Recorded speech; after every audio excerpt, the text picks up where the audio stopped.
বন্ধুরা, চ্যানেল এসের আমার চোখে বিশ্ব অনুষ্ঠানে সবাইকে স্বাগত জানাচ্ছি। আমি শ্রেষ্ঠা।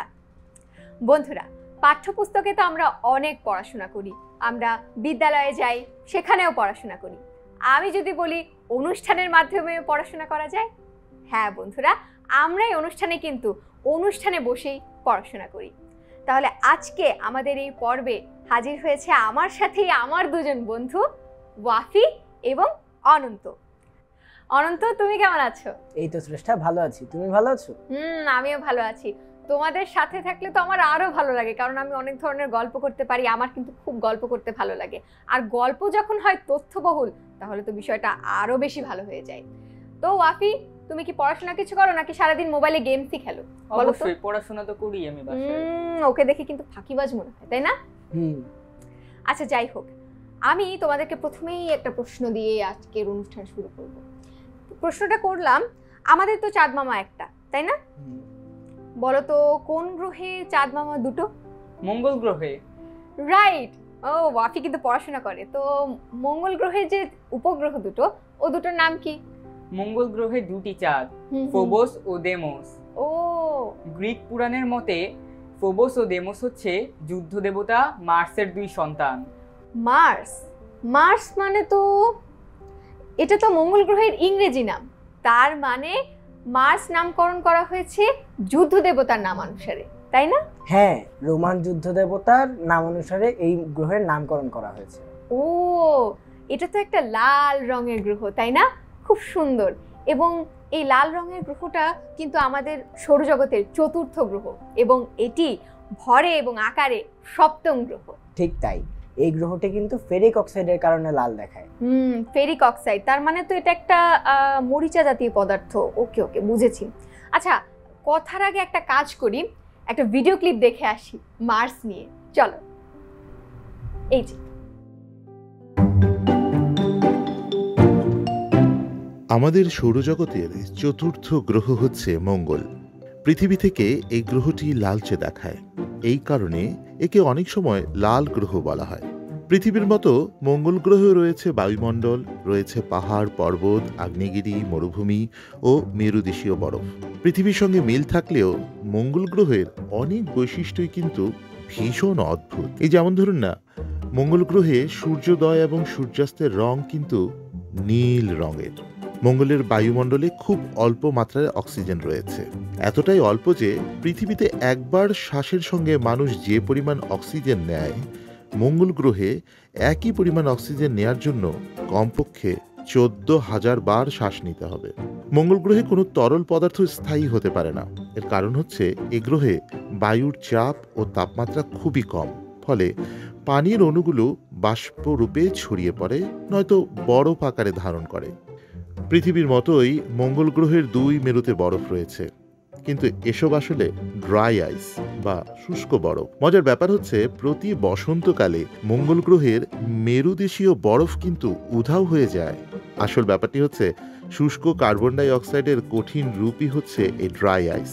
অনেক কম তাপমাত্রা এবং কম চাপে গ্যাসীয় কার্বন ডাই অক্সাইড রেখে দিলে সেটি তরলে রূপান্তরিত না হয়ে সরাসরি কঠিন পদার্থের আকার ধারণ করে।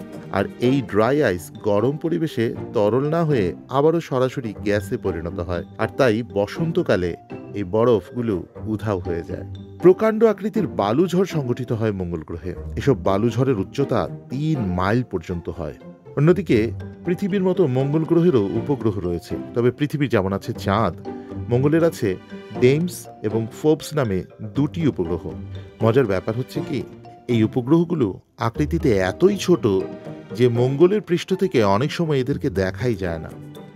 সৌরজগতের মধ্যে সবচেয়ে বড় উপত্যকা মঙ্গল গ্রহে অবস্থিত।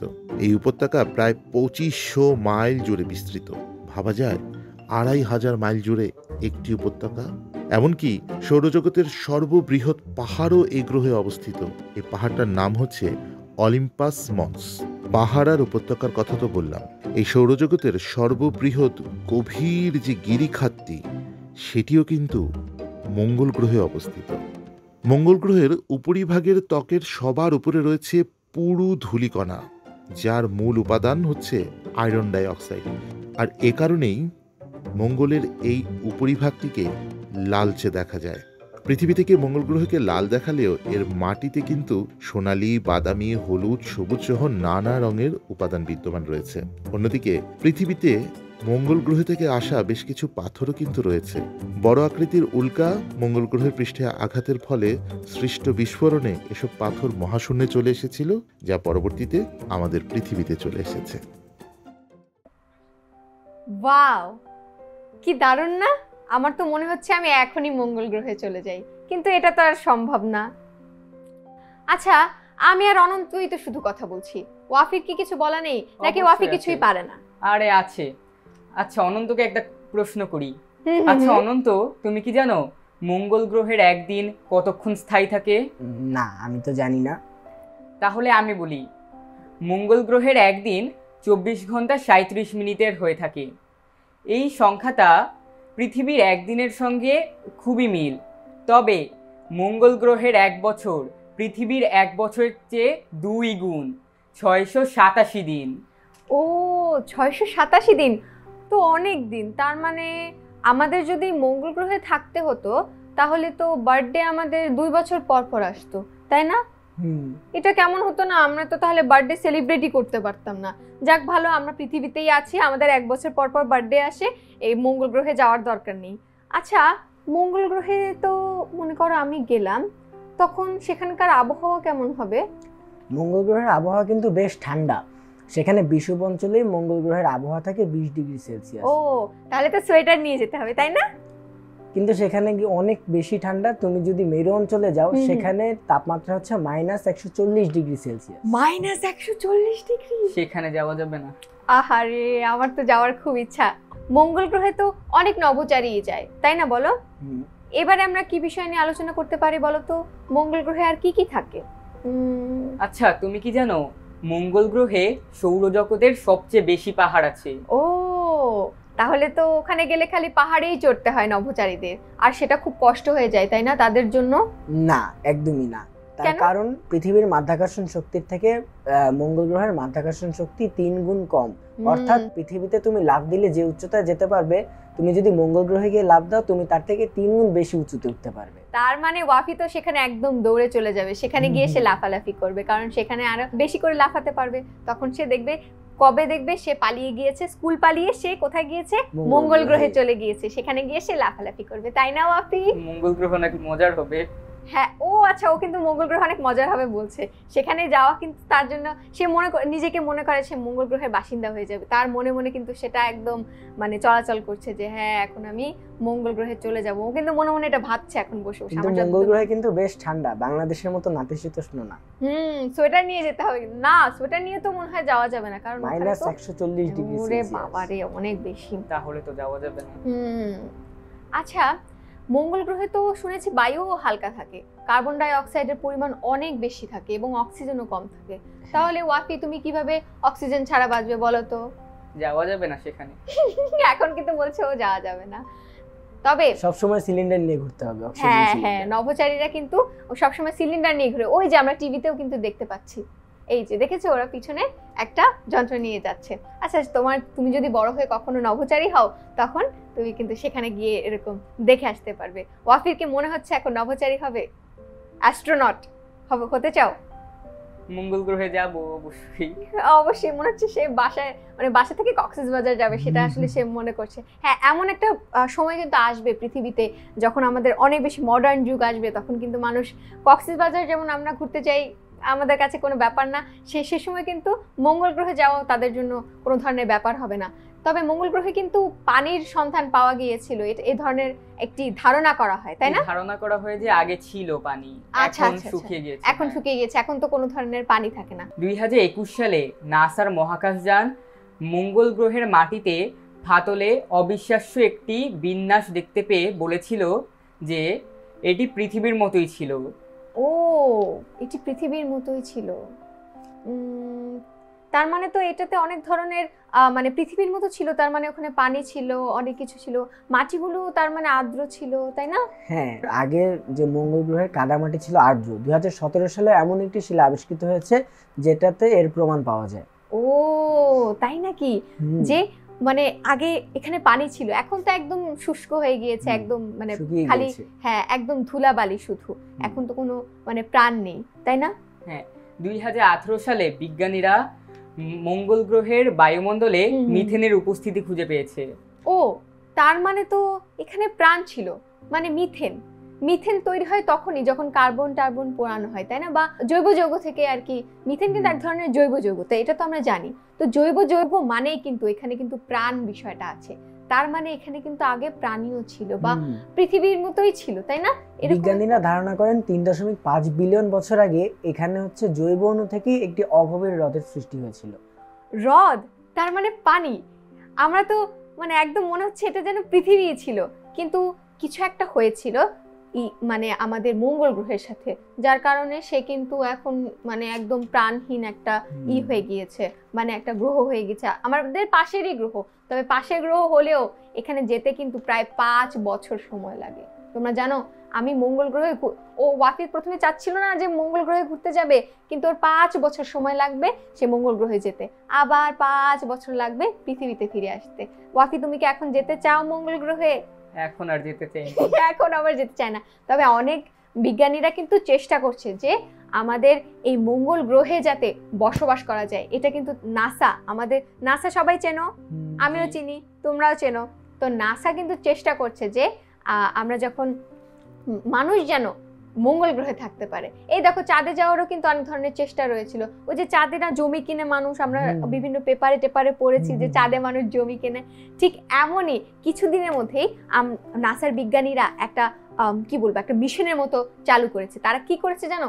কিছু মানে মানুষকে তারা এমন একটা জায়গার মধ্যে রেখেছে যেটা অনেকটা মঙ্গল গ্রহের মতো, পৃথিবীতেই সেই জায়গাটা কিন্তু খুব বড়, প্রায় 17,000 স্কোয়ার ফিটের মতো, অনেক বড় একটা জায়গা। এই জায়গাটাতে তাদের রাখা হয়েছে এবং রাখার পরে তাদেরকে এমন একটা পরিবেশ করা হয়েছে যেটা একদম মঙ্গল গ্রহের মতো। তারা পরীক্ষা করছে যে তারা মঙ্গল গ্রহে গিয়ে থাকতে পারবে কিনা। তাদেরকে প্রায় 2026 সাল পর্যন্ত রাখা হবে যে তারা মঙ্গল গ্রহে আসলেই গিয়ে মানুষ থাকতে পারে কিনা, সেটা পরীক্ষা করার জন্য কিন্তু নাসা কিন্তু কাজ করছে। আচ্ছা, আমরা তো আরো এই যে আমরা যে গেলাম মঙ্গল গ্রহে, অনেক কিছু, কিন্তু মঙ্গল গ্রহের আকার আকৃতি সম্পর্কে তো আমাদের জানা হয়নি, তাই না? অনন্ত, আমার কাছে মনে হচ্ছে অনন্ত জানে আকার আকৃতি সম্পর্কে, তাই না? তাহলে বলে ফেলো অনন্ত। মঙ্গল গ্রহের আকৃতি হচ্ছে পৃথিবীর অর্ধেক। এটি সৌরজগতের দ্বিতীয় ক্ষুদ্রতম গ্রহ। এর যে ব্যাস সেটি হলো 6,791 কিলোমিটার। বাহ বাহ। এই যে আমরা তো এখন, মানুষ তো চাচ্ছে এখন মঙ্গল গ্রহে গিয়ে থাকতে। তোমাদের কাছে এই বিষয়টা কেমন লাগে বলো তো? তুমি কখনো চিন্তা করে দেখোনি এটা? আচ্ছা, আমাদের এই আলোচনার মধ্যে কখনো চিন্তা করোনি? মঙ্গল গ্রহে গেলে ওই যে ওয়াফি যেটা বললো, ওয়াফি যেতে চায়, এরকম আমারও একসময় মনে হতো। তবে ওই যে আমাদের যেতে, পৃথিবী থেকে আমরা যদি মঙ্গল গ্রহে যাই বা আবার যখন আমাদের 5 বছর সময় লাগবে। তার পাশাপাশি মঙ্গল গ্রহের আবহাওয়া কিন্তু খুব ঠান্ডা। পৃথিবীতেও যে সকল অঞ্চল ঠান্ডা, আমরা কিন্তু মানে আমরা কিন্তু উষ্ণ অঞ্চলের মানুষ, নাতিশীতোষ্ণ অঞ্চলের মানুষ। বাংলাদেশে গরমও খুব বেশি না, ঠান্ডাও খুব বেশি না। একদম একদম। মঙ্গল গ্রহ কিন্তু আগে উষ্ণ ছিল, এটা কিন্তু বিজ্ঞানীরা ধারণা করত। তাদের যে বায়ুমণ্ডল বা অন্যান্য জিনিসপত্র যেগুলো আছে সেগুলো তারা পরীক্ষা করে দেখেছে যে পুরো ওয়াফি কিন্তু তার কথার মধ্যে একটা বলেছিল যে মঙ্গল গ্রহ কিন্তু পৃথিবীর মতোই ছিল অনেকটা। তো পৃথিবী যেমন উষ্ণ ছিল, মঙ্গল গ্রহ উষ্ণ ছিল। তাহলে আমাদের দ্বারাও সম্ভব যে আমরা মঙ্গল গ্রহে গিয়ে থাকবো। তখন দেখা যাবে কি, একদল লোক এসে বলবে কি আমরা মঙ্গল গ্রহে আগে থাকতাম, তখন আমরা কি বলবো? তখন আমরা আবার ব্যাগ গুছিয়ে নিয়ে 5 বছর পরে আবার চলে আসবো, তাই না বলো? তবে আরো একটা জিনিস আমি শুনেছি যে 34টি পরীক্ষা তারা করেছিল। 34টি পরীক্ষার মধ্য থেকে তারা 3টি পরীক্ষায় জানতে পেরেছিল যে আমাদের মঙ্গল গ্রহে আগে প্রাণের সঞ্চার ছিল। এখন প্রাণ মানে যে অলওয়েজ যে প্রাণী হতে হবে বা সেরকম না, ব্যাকটেরিয়া হতে পারে, ছোট ছোট ক্ষুদ্র ক্ষুদ্র প্রাণী হতে পারে, সেগুলো কিন্তু ছিল। তার মানে আমাদের বুঝতে হবে যে আমাদের এই মঙ্গল গ্রহ কিন্তু খুব রহস্যময় একটা গ্রহ, তাই না বলো? আমরা কিন্তু এখনো পুরোপুরি রহস্য উদ্ঘাটন করতে পারিনি, কিন্তু আমাদের বিজ্ঞানীরা খুব চেষ্টা করছে যে আমরা আমাদের এই মার্স সম্পর্কে বা মঙ্গল গ্রহ সম্পর্কে অনেক কিছু জানবে। এই যে আমরা যে ইতিহাস বলিয়া যাই বলি, 3000 বছর পূর্বে ব্যাবিলনীয় যে সভ্যতা, ব্যাবিলনীয় সভ্যতা তোমরা সবাই চিনো না?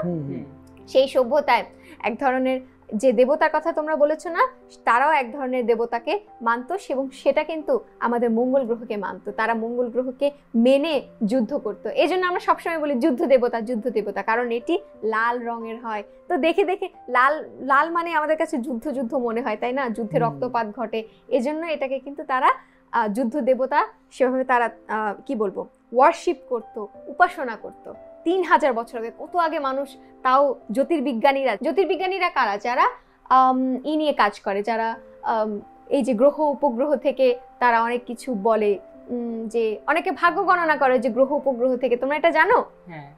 হ্যাঁ, সেটাই কিন্তু জ্যোতির্বিজ্ঞানীরা। তো তারা এরকম তারা বলতো যে হ্যাঁ, মার্স হলো গিয়ে যুদ্ধের একটা গ্রহ, সেখান থেকেই কিন্তু এই যুদ্ধ দেবতার নাম এসেছে। আচ্ছা, আমরা তো অনেক কথা বললাম, আমি কিন্তু অনেক বেশি কথা বলে ফেলেছি। তোমরা আর কি বেশ চুপচাপ হয়ে আছো, আমি বেশি কথা বলছি। তোমরাও আজকে অনেক কিছু আমাকে জানালে।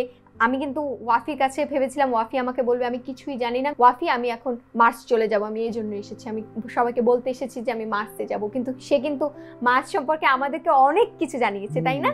অনন্ত, তোমাকে অনেক অনেক ধন্যবাদ যে তুমি আমাদেরকে মার্স সম্পর্কে এত কিছু জানিয়েছো, এবং আমিও তোমাদের কাছ থেকে শিখেছি, তোমরা আমার কাছ থেকে শিখেছো। আশা করি আমাদের যে বন্ধুরা যারা এই অনুষ্ঠানটা এখন দেখছে সামনে বসে, তারাও কিন্তু আমাদের এই আলোচনা থেকে সবকিছু জানতে না পারলেও ছোট্ট ছোট্ট বিষয় জানতে পারলেও তারাও তাদের এই বন্ধুদেরকে জানাবে, বলবে যে এই অনুষ্ঠানে আমরা কিন্তু অনেক কিছু জানতে পারি। তোমরা তোমাদের বন্ধুদের আনবে তো, বলবে তো। আমিও কিন্তু আমার এই যে তোমরা যেমন আমরা বন্ধু, আমি তোমাকে বলেছি, আমি তোমাকে বলেছি, তুমিও তোমাদের বন্ধুদের বলবে তো? অবশ্যই। হ্যাঁ, আমরা এই অনুষ্ঠানের মাধ্যমে আমরা অনেক কিছু জানবো, অনেক কিছু শিখবো, এবং যেটা নিজে জানি সেটা অপরকে শেখাবো, আবার অন্যজন যেটা জানে সেটা আমরা শিখবো। ঠিক আছে, তাহলে এক কাজ করি, কি করব আর, বিদায় নিয়ে নেই, কারণ আমরা অনুষ্ঠানের শেষ পর্যায়ে চলে এসেছি। তবে আমাদের এই শেখা কিন্তু বন্ধ হবে না। আমরা কিন্তু প্রত্যেক পর্বেই নতুন কোনো বিষয় নিয়ে এরকম ছোট্টখাটো আলোচনা করব এবং শিখব। তো তার জন্য কি করতে হবে? চ্যানেল এস এর সঙ্গে থাকতে হবে। সবাই ভালো থাকো, সুস্থ থাকো এবং চ্যানেল এস এর সঙ্গেই থাকো।